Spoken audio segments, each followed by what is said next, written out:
তো বগুড়ার মামারা আমাকে এলাকায় আসছে ধান কারবার, তো তাদের জন্য কিন্তু এলাকায় যাইছেন, কিরম লাগতেছে? খুব ভালো লাগতেছে আমাদের। হ্যাঁ, খুব ভালো লাগতেছে। খাওয়া দাওয়া ভালো। খাওয়া দাওয়া হলো।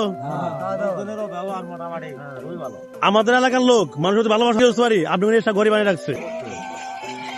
তো যাই হোক, কামে ফাঁকি দেন না, ঠিক আছে? কামে ফাঁকি দেন, কামে কামরাদের সাথে খারাপ আচরণ না করে খাবার খাতে ভালো জানি। আমাদের খুব হেফাজতে রাহে টাঙ্গালের লোক, খুব হেফাজতে রাহে আমাদের। খুব আল্লাহ পাক ভালো রাখছে। তো দিতে হবে, ঠিক মতো খাবার দিতে হবে, দিতে হবে।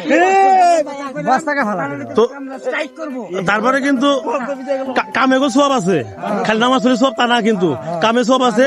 বিসমিল্লাহ করে শুরু করবেন, আলহামদুলিল্লাহ করে শেষ দিবেন, তো সব পাইলেন আপনি, দানও ভালো হবো ইনশাল্লাহ। কোদাল সেভ করে দেয়, মুরব্বী সেভ করে দেয়।